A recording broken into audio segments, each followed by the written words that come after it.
রহমতুল্লাহি ওয়া বারাকাতুহু। দর্শক, জংলায় চলে আইছি, একটি মটকিলা গাছ খুঁজে পাইছি।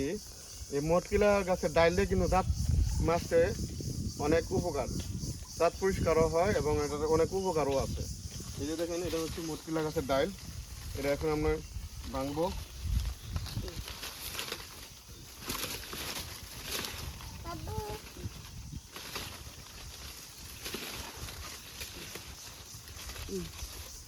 এই দেখেন, এটা হচ্ছে মটকিলা গাছের ডাল।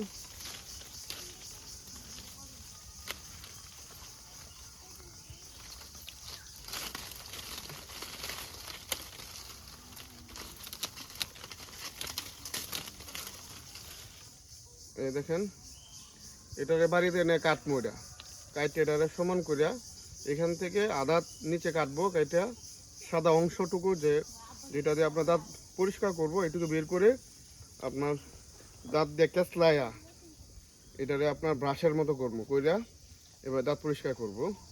এটাতে দাঁত পরিষ্কার করতে অনেক সুবিধা, কারণ অতি সহজেই দাঁত পরিষ্কার হয় এটা দিয়ে। আপনারা চাইলে আপনার এরকম মটকিলা ডাইল, মটকিলা গাছের ডাইলের পাতা কিন্তু এই যে এরকম থাকে, এমন পাতা থাকে, আপনারা ভালো করে দেখেন, এই যে এমন থাকে। এটার অনেক অনেক উপকার আছে এই ডাইলের, বুঝছেন। আর বেশিরভাগ মেসওয়াক দিয়ে দাঁত পরিষ্কার করলে দাঁত এত সহজে ক্ষতি হয় না। আর ব্রাশ দিয়ে দাঁত পরিষ্কার করলে দেখা গেছে আপনার এই দাঁতের ক্ষতি হয়, অনেক ক্ষতি হয়। হ্যাঁ, দাঁত ক্ষয় হয়ে চলে যা এবং হচ্ছে মারি ছিলে যা। কিন্তু এটা দিয়ে এরকম হয় না। ওটা দিয়ে আমি অনেক বছর যাবৎ আমি মটকিলার কাছে ডাইল দিয়ে আপনার দাঁত পরিষ্কার করে আসতেছি। এই দেখেন আমার দাঁতগুলো, কিন্তু পান খাই তো, এখন পান খাওয়ার পরে পরে একটু পর পর আপনার দাঁত পরিষ্কার করতে হয়।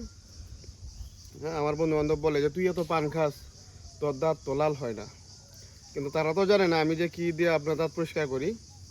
হ্যাঁ, আমার দাঁত পরিষ্কার করার একমাত্র মেন ওষুধ হচ্ছে এই মটকিলা গাছের ডাইল। হ্যাঁ, এই ডাইল দিয়েই কিন্তু আমি দাঁত পরিষ্কার করে থাকি। এত সহজে কেউ ধরতে পারে না। আমি কিন্তু প্রচণ্ড পরিমাণ পান খাই। আমি দিনের মধ্যে 15-20টা পান খেয়ে ফেলি। আমি সকাল 10টা থেকে নিয়ে রাতে 10টা-11টা পর্যন্ত পান খাওয়া চলে। এর ভিতরে আপনার 15-20টা পান খাওয়া পড়ে, তো তাহলে আপনারা বুঝেন দাঁত কেমন লাল হওয়ার কথা। এই দেখেন আমার দাঁত কি কোনো দাঁত স্পট আছে আমার দাঁতের মধ্যে। এখন পান খাইতেছি বলেই আপনার দাঁতের মধ্যে হয়তো একটু পানের যে পিচকির যে আবরণ এটি ভরে রয়েছে। আমি যদি পরিষ্কার করে ফেলি তাহলে কিন্তু আর চলে যাবে। আপনারা অবশ্যই ভিডিওটা যদি ভালো লাগে তাহলে একটু শেয়ার করে দিবেন। হ্যাঁ, ধন্যবাদ সবাইকে।